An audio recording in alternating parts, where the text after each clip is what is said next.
Fellow parents, let us talk about communication in parenting. To be an intentional parent, there's need to communicate with your children periodically and more regularly. Why do I say so? There are 3 areas that parents don't pay attention to. Some do, but some may not. But this video is not to judge us, but just to draw our attention to these areas. First of all, what happens in the home? There's no way you have a full grip of what happens in the home. Amongst siblings, amongst family members that stay in your home. That's the first part that I'm talking about. There may be issues that you are not aware of, and they may not want to tell you. Don't tell daddy, don't tell mommy.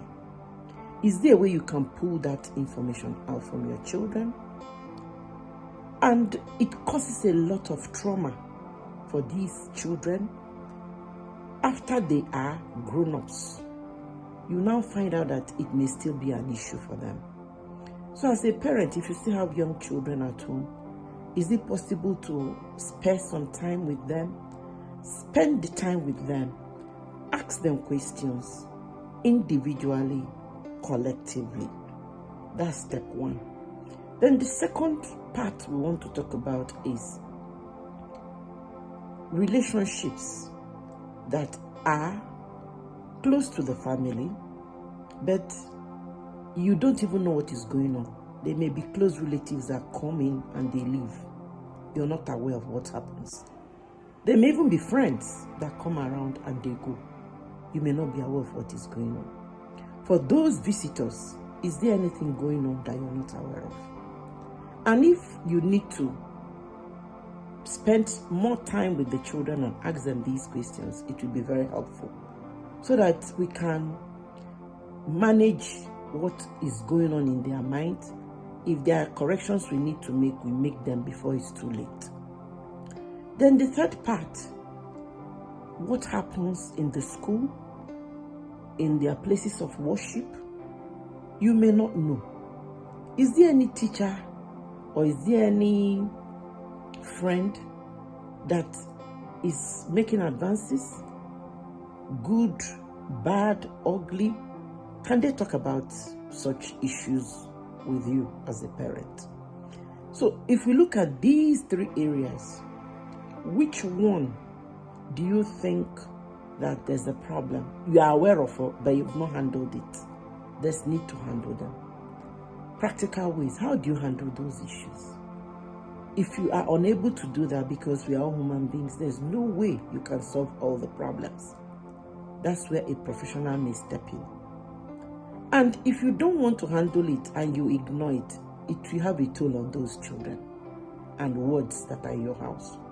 So what is going on in your home? And if you've not handled them, what steps are you taking to handle them? You cannot be the parent or parents in the home. You don't talk about these issues. How do you want these young ones to take care of their own challenges tomorrow? Everything starts from the home. Training starts from the home.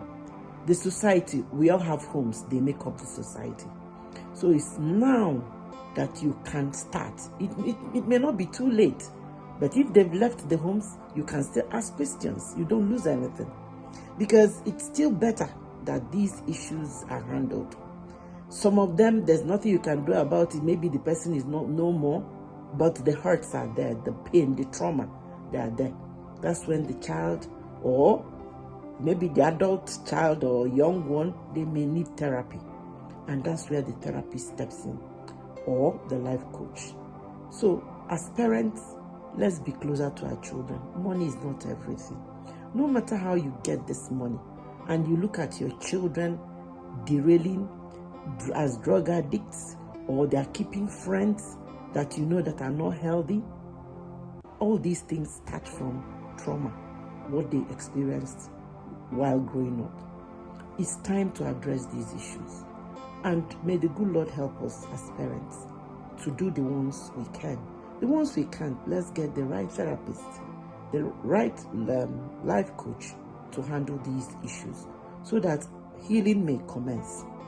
As you do this, the good Lord will bless you. I love you so much, and God bless you.